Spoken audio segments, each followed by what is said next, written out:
أعوذ بالله من الشيطان الرجيم بسم الله الرحمن الرحيم الحمد لله الصلاة والسلام على رسول الله ثم أما بعد السلام عليكم ورحمة الله وبركاته.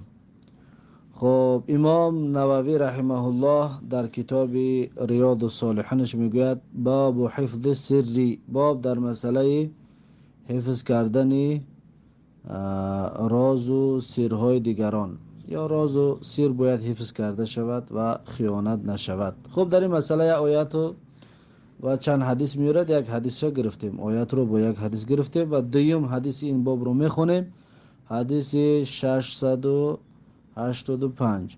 وعن عبد الله بن عمر رضي الله عنهما أن عمر رضي الله عنه حين تأيمت بنته حفصة قال.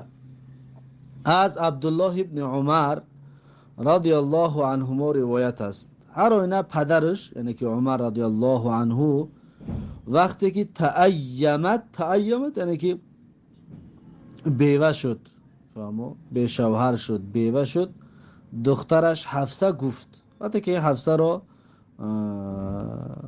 شوهرش در جنگ احد بگیم مجروح شد و وفات کرد، بعد حضرت عمر رضی الله عنه گفت که لقیت عثمان ابن عفان رضی الله عنه، یعنی دیدم عثمان ابن عفان رضی الله عنه رو بعد از بیوه شدن دخترش حفصه. میگه حضرت عثمان رو دیدم، فعرضت علیه حفصه فقلت، پس میگه پیشنهاد کردم برای حضرت عثمان حفصه رو و گفتم که ان شئت انکحتک حفصه بنت عمر، میگه گفتم که عثمان اگر که بخواهی به نکاح تو میدارم حفصه بنت عمر را، یعنی دخترم رو به نکاحت میدارم اگر که بخواهی. قال میگه در جواب حضرت عثمان گفت که سأنظر فی امری، یعنی میبینم در کارم، یعنی که فکر میکنم در این کار، در این ازدواج کردن با حفصه گفت فکر میکنم. فلبثت لیالیا، یا در دویم زن گرفتن یا در زن گرفتن فکر میکنم. فلبثت لیالیا، پس میگه منتظر ماندم. حضرت عمر میگوید یعنی که حضرت عثمان رو وقتی این گپ را گفتم میگه فلبثت لیالیا، پس منتظر ماندم چند روزه، چند شبا میگه انتظار شدم. ثم لقیانی، پس میگه وا خورد با من یا نزد من آمد. فقال، پس میگه عثمان برام گفت که قد بدا لی الا اتزوج یومی هذا. قد بدا لی یعنی که واقعا برای من روشن شد، یعنی آشکار شد برام که الا اتزوج یومی هذا، یعنی که ازدواج نکنم حالا، در این روزها، یعنی ازدواج نکنم، یعنی اون مشکل و پرابلم های زندگی. خلاصه گفت که حالا ازدواج کردنی نیستم، یعنی زن گرفتنی نیستم. فلقیت ابا بکر صدیق رضی الله عنه، پس حضرت عمر میگه بعد عثمان ابو بکر صدیق رضی الله عنه را میگه وا خوردم و دیدم. فقلت، پس میگه برای حضرت ابوبکر گفتم که ان شئت انکحتک حفصه بنت عمر، اگر که بخواهی در نکاح تو میدارم حفصه بنت عمر را، یعنی دخترش برای حضرت ابوبکر رضی الله عنه تقدیم کرد. میگه فصمت ابوبکر رضی الله عنه، پس میگه سکوت کرد ابوبکر رضی الله عنه، یعنی در جواب یگون چیز نگفت. میگه حضرت ابوبکر سکوت کرد. فلم یرجع الی شیئا، فلم یرجع الی شیئا یعنی پاسخ نداد برای من چیزی، یگون جوابم نداد. فکنت علیه اوجد منی علی عثمان، پس میگه بودم بر حضرت ابوبکر اوجد، یعنی اوجد ناراحت تر شدگی بودم، یا ناراحت کننده تر بود من را، منی یعنی من را ناراحت تر کردگی بود، علی عثمان یعنی از حضرت عثمان دیده. یعنی حضرت عثمان خوب گفت میبینم و بعد جواب داد که نمیگیرم، اما حضرت ابوبکر تماما سکوت اختیار کرد، یگان چیز جواب که نداد. میگه این ناراحت ترم کرد که یگان چیز جواب نمیتید. فلبثت لیالیا، پس میگه منتظر ماندم چند شبای دیگر، چند روز دیگر میگه انتظار شدم ابوبکر را. ثم خطبها النبی صلی الله علیه و سلم، پس میگه خواستگاری کرد حفصه را پیغمبر صلی الله علیه و سلم. حضرت پیغمبر میگه حضرت حفصه را میگه خواستگاری کرد. فانکحتها ایاهو، پس میگه به نکاح پیغمبر صلی الله علیه و سلم در آوردم حفصه را در نکاح پیغمبر در آوردیم.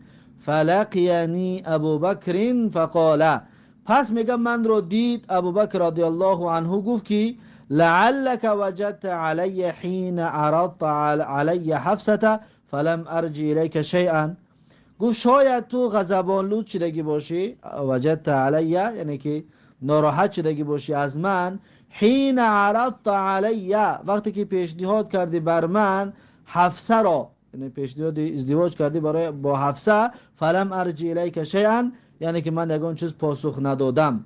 میگه حضرت ابوبکر گفت شاید را این پاسخ ندادن من ناراحت کردگی باشد.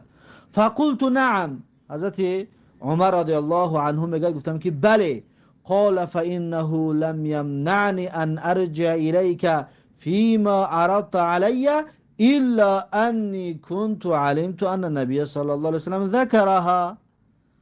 پس میگوید فانه لم يمنعني، حضرت ابوبکر میگوید که من رو باز نداشته است ان ارجع الیک، یعنی که پاسخ بتیم برای تو، جوابت رو بدهم، فیما عرضت علی در آن پیشنهادی که بر من کرده بودی، الا انی کنت علمت ان النبی صلی الله علیه و سلم ذکرها، مگر این که میگوید یعنی سبب پاسخ ندادن رو میگوید مگر این که من کنت علمت یعنی میدانستم که پیغمبر صلی الله علیه و سلم ذکرها یعنی دربارش سخن کردگی بود.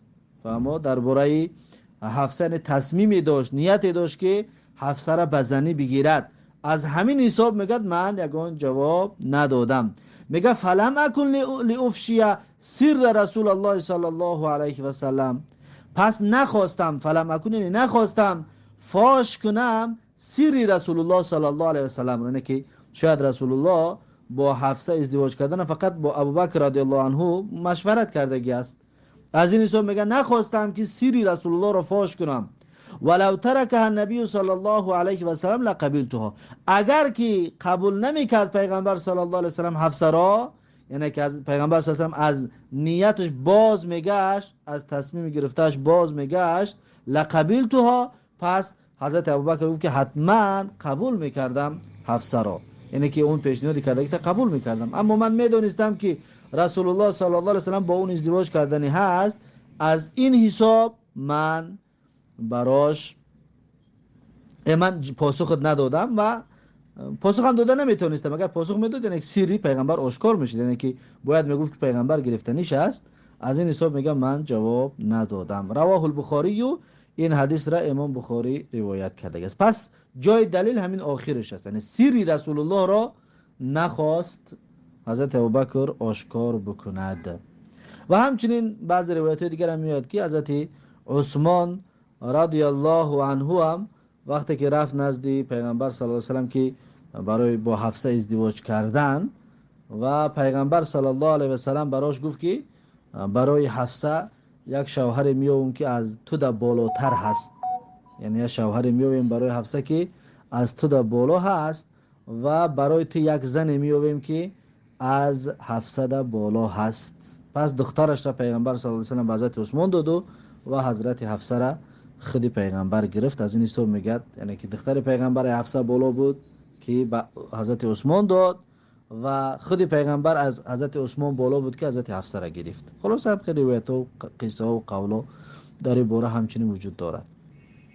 خب به هر صورت این اولین یا دویم حدیث این باب. سوم حدیث باب حفظ کردن سیر، حدیث 686. و عن عایشه رضی الله عنها قالت، یعنی از حضرت عایشه رضی الله عنها روایت است که گفت کن ازواج النبی صلی الله علیه و سلم عنده، یعنی بودن همسران پیغمبر صلی الله علیه و سلم در نزد پیغمبر. فاقبلت فاطمه رضی الله عنها تمشی، پس آمد فاطمه رضی الله عنها تمشی، یعنی که قدم زنان به طرف پیغمبر صلی الله علیه و سلم آمد. ما تخطئ مشیتها من مشیت رسول الله صلی الله علیه و سلم شیئا، یعنی فرق نمیکرد، میگه ما توخت او جره خطا نگید. باز ترجمه دا دقت بکی، فرق نمیکرد، فرق نمیکرد مشیتها، یعنی طریقی راهروی حضرت فاطمه رضی الله عنها من مشیت رسول الله صلی الله علیه و سلم، یعنی که از طریق راهروی پیغمبر صلی الله علیه و سلم یگان چیز، شیئا یگان چیز فرق نمیکرد. یعنی راهگردی حضرت فاطمه به مثل راهگردی حضرت پیغمبر بود. همین میگه راهگردیش فرق نمیکرد. فلما رآها رحب بها و قال، پس زمانی که دید میگه پیغمبر صلی الله علیه و سلم فاطمه رضی الله عنها را، رحب بها یعنی خوش آمدید گفتون رو، پیغمبر صلی الله علیه و سلم حضرت فاطمه را خوش آمدی گفت و قال، بعد میگه حضرت فاطمه را گفت که مرحبا ببنتی، یعنی خوش آمدی دخترم، یعنی خوش آمدی دخترم گفته پیغمبر صلی الله علیه و سلم خوش آمدیش گفت. ثم اجلسها عن یمینه او عن شماله، بعد میگه شینان حضرت فاطمه رضی الله عنها را پیغمبر صلی الله علیه و سلم در طرف راستش یا میگه در طرف چپش. ثم سارها فبکت بکاء شدیدا، بعد میگه پیغمبر صلی الله علیه و سلم در گوش حضرت فاطمه رضی الله عنها چیزی گفت، سارن سیرگویی کرد، چیزی در گوشش گفت، چیزی پس گفت که دیگرها نشنیدن. فبکت بکاء شدیدا، پس گریه کرد حضرت فاطمه رضی الله عنها بکاء شدیدا، بسیار سخت گریه کرد از شنیدن اون سری که پیغمبر براش گفت. فلما را جزعها، پس زمانی که دید پیغمبر صلی الله علیه و سلم جزعها یعنی بیقراری و غمگینی و گریه حضرت فاطمه رضی الله عنها را، سارها ثانیتا، باز داف دویم در گوش حضرت فاطمه میگه سیرگویی کرد. فضحکت، اما در دویم بار میگه حضرت فاطمه خندید. فقلت لها، پس میگه گفتم، حضرت عایشه میگوید گفتم فاطمه رضی الله عنها را که خصک رسول الله صلی الله علیه و سلم من بین نساء بالسراری ثم انت بتبکین، یعنی خاص گردانی تو را پیغمبر صلی الله علیه و سلم، مخصوص گردانی تو را پیغمبر صلی الله علیه و سلم از بین زنهایش به سیرش، به راز و سیری را که پیغمبر فقط تو را گفت، ثم انت تبکین، بعد تو گریه میکنی، یعنی اون سیری که پیغمبر برات گفت تو گریه میکنی. فلما قام رسول الله صلی الله علیه و سلم سألتها، پس زمانی که میگه خیز پیغمبر صلی الله علیه و سلم پرسیدمش، یعنی که پیغمبر از بین زنهاش که رفت، پس حضرت فاطمه با زنهای پیغمبر با مادران مومنان یک جا که مان، میگه پرسیدمش ما قال لك رسول الله صلی الله علیه و سلم، یعنی چی گفت را پیغمبر صلی الله علیه و سلم. قالت ما كنت لافشي على رسول الله صلی الله علیه و سلم سره، میگه گفت که یعنی که پنهان نمیکنم از رسول الله صلی الله علیه و سلم یگان سرش را، فاش ما كنت لافشي یعنی فاش نمیکنم، پنهان نمی فاش نمیکنم، آشکار نمیکنم رسول الله صلی الله علیه و سلم را سیرش را، یعنی یگان سیری رسول الله را من فاش نمیکنم. فلما توفی رسول الله صلی الله علیه و سلم قلت، پس زمانی که درگذشت پیغمبر صلی الله علیه و سلم، حضرت عایشه میگه گفتم که عزمت علیکی بمالی علیکی من الحق، یعنی که به خاطر اون حقی که بالای تو دارم، یعنی اون حقی من که بالای تو است، لما حدثتنی ما قال لك رسول الله صلی الله علیه و سلم، یعنی حتما برای من بگو که چی گفت را رسول الله صلی الله علیه و سلم، یعنی که اون حقی که من بالا دارم به خاطر همون حق برای من بگو که رسول الله تو چی گفت، یعنی همون سری که یکم بار گریه کردی و دویم بار خندیدی همون چی بود. فقالت، پس میگه حضرت عایشه حضرت فاطمه رضی الله عنها گفت که اما الان فنعم، گفت اما هنوز، پس بله، یعنی هنوز اکنون بعد وفات پیغمبر گفت بله اکنون میگویم اون سیر چی است. اما حین سارنی فی المره الاولى، اما میگه وقتی که سیر گفت برای من پیغمبر صلی الله علیه و سلم بار اول، فاخبرنی ان جبریل کان یعارضه القرآن فی کل سنه مرة او مرتين، پس میگه خبر داد مرا پیغمبر صلی الله علیه و سلم که جبرائیل علیه السلام یعارضه القرآن، یعنی که میخوان برای پیغمبر صلی الله علیه و سلم یا با پیغمبر صلی الله علیه و سلم میخوان قرآن رو هر سال یک بار یا دو بار، هر سال یک بار یا دو بار میخوان. و انه عارضه الان مرتين. و حضرت جبرائیل علیه السلام عارضه الان، یعنی که با پیغمبر صلی الله علیه و سلم قرآن خوانی کرده است امسال 2 بار، یعنی با پیغمبر قرآن رو خوانده است 2 بار. و اینی لا ارى الاجل الا قد اقترب. اکنون سببش پیغمبر گفت که یعنی 2 بار که خواند حضرت جبرئیل و اینی و هر آینه من لا ارى الاجل الا قد اقترب، یعنی فکر نمی کنم اجل را مگر اینکه نزدیک شدگی است. یعنی فکر میکنم که اجلم بسیار نزدیک شدگی هست. لا را قطعی الا ترجمه نمی کنیم، ارى الاجل قد اقترب، یعنی میبینم که فکر میکنم که اجل یعنی مرگ واقعا نزدیک شدگی است. فتق الله واصبری.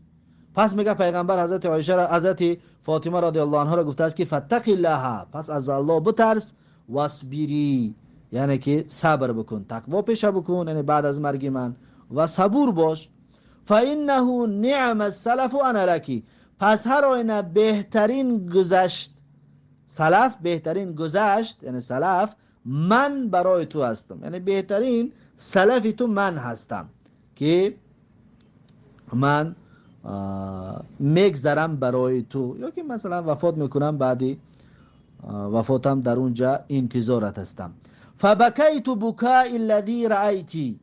پس حضرت عایشه رضی الله عنها میگوید که پس گریه کردم گریه را که دیدی، یعنی بار اول گریه کردگیش، گفت که همون بار اول که گریه کردم سببش همین بود. فلما رأى جزعی سارنی ثانیته. پس زمانی که دید میگه غم و بیقراری و اندوه من را پیغمبر که دید، سارنی ثانیته یعنی باز سیر گفت بار دویم.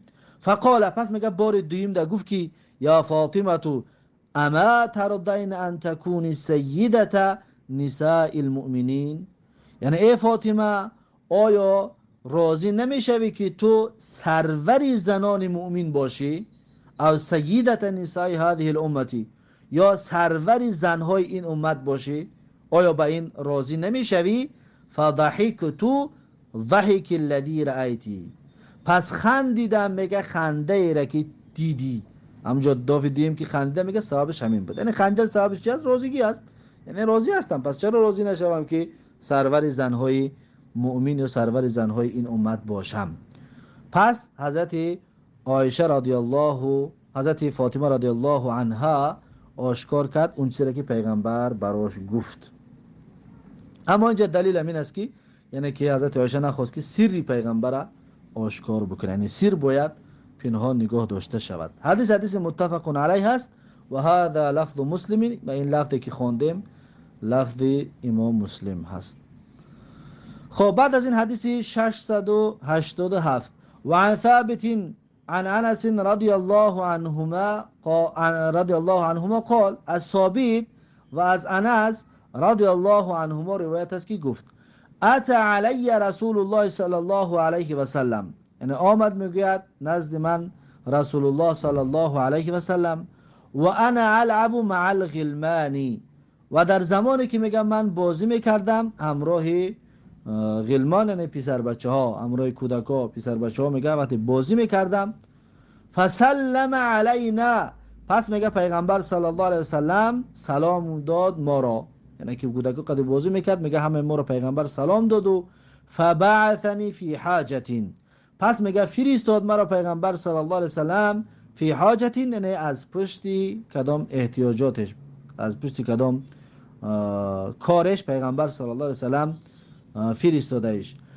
فابطأت علی امی، پس میگه که من دیر کردم بر مادرم. فابطأت یعنی پس دیر کردم، دیر موندم، علی امی یعنی که برای بازگشتن نزد مادرم دیر کردم.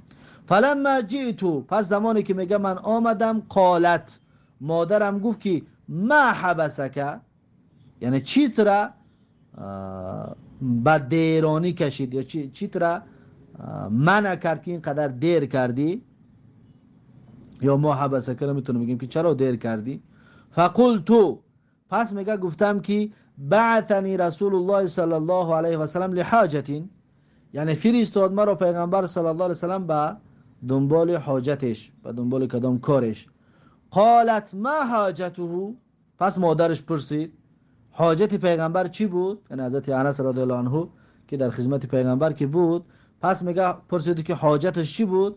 قلتو، میگه من گفتم که اینها سرون، این حاجت پیغمبر که مرا روان کرده بود این سر است، یعنی که این راز بین من و پیغمبر است.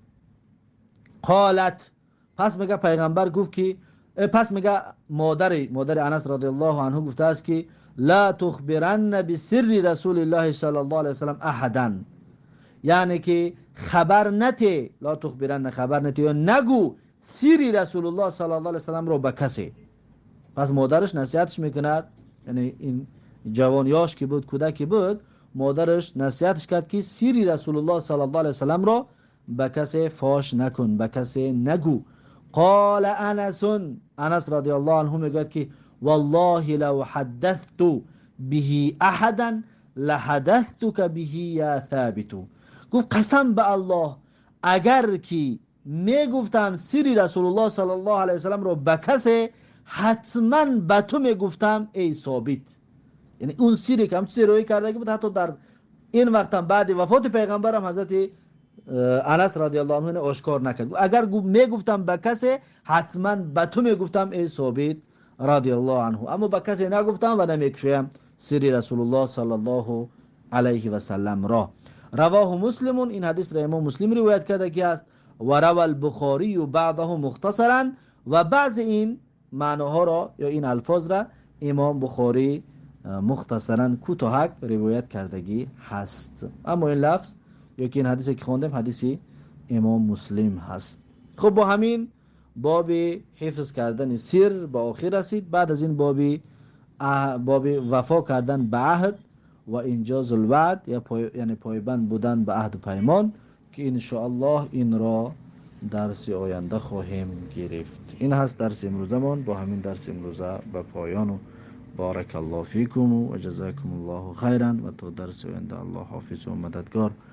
السلام علیکم و رحمت الله و برکاته.